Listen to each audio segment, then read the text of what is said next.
공정한 재심으로 당의 시스템 공천을 확인해야 합니다. 지난 2일 새벽 최고위원회에서 순천 광양 곡성구의 지역구를 여성 전략특구로 지정하고 광양의 후보를 단수 공천하는 것으로 의결했습니다.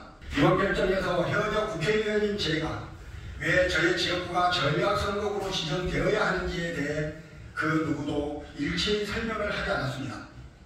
오로지 공관위 발표를 통해 전략선거구로 지정되었다는 것을 알 수 있었을 뿐입니다. 이런 일방적인 공천 결정에 대해 저와 순천광양 곡성구의 당원들과 주민들은 동의하기 어렵습니다. 지난 2일 오후 중앙당 공천관리위원회는 제 지역구에 대한 전략선거구 지정과 함께 전략공천관리위원회 이관을 발표했습니다. 그리고 이관 결정 불과 반나절 만에 전략 단수 공천 결정이 발표됐습니다. 이번 제 지역구의 전략지구 결정은 그 절차와 과정이 이상합니다. 전략선거구 지정과 결정까지 2일의 순서가 뒤바뀌어 버렸습니다. 결론부터 말씀드리면 제 지역구인 순천 광양 곡성구에 흐른 전략선거구나 후보자 단수 공천 지역에 해당하지 않습니다. 저 또한 지역구 국회의원 후보자 심사 기준에 미달하지 않는다는 점을 분명하게 말씀드립니다. 공관위는 호남 지역구는 경선의 원칙이라고 했습니다.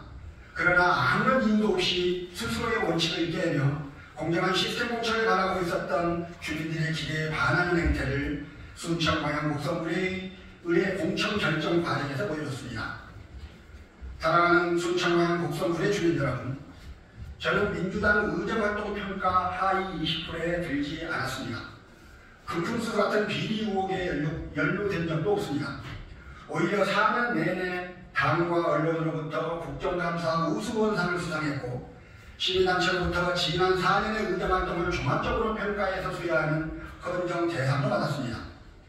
국민만 바라보고 지역을 지키려 의정활동에 충실했고 의정활동의 성과를 지역의 성과로 이어가기 위해 반나절로 일했습니다. 제가 사랑하고 헌신해온 우리 당이 부르면 마다하지 않고 그 책임과 역할을 다했습니다. 지난 23년 9월 KBC 여론조사, 23년 12월 KBS 여론조사, 24년 2월 MBC 여론조사까지 6개월 내내 모두 저 서동동이 다른 민주당 후보들과 비교해 2배 이상의 압도적 차이로 1등을 기록했습니다. 반면 전략 공천된 권영애 후보는 국민의힘 후보로 확정된 이정현 후보보다 지지율이 낮기도 했습니다. 지역 주민들이 믿고 맡겨주시는 경쟁력 있는 후보를 경선의 기조차 박탈하면서 무리한 전략 공천을 하는 이유가 무엇인지를 묻는 것입니다.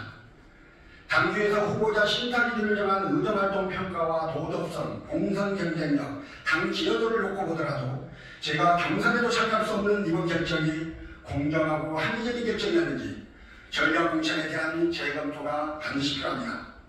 순천 광양 곡성구의 의회는 여당 후보로 전남에서 유일하게 경쟁력이 있는 이정현 후보가 출마합니다. 이정현 후보를 확실하게 이기지 못한다면 이번 총선에서 호남의 압도적 지지도 기대할 수 없습니다. 당 지도부에 다시 한번 요청합니다. 순천 광양 곡성구에 의해 전략 공천 결정을 제고해 주십시오. 제가 현역 의원으로서 경선조차 치를 수 없는 심각한 결정 사유가 무엇인지, 순천 광양 곡성구에 의해 저는 시스템 공천에 대한 결정이 무엇일지 부디 올바르게 판단하고 객관적 사실을 토대로 재결정해 줄 것을 촉구합니다. 감사합니다.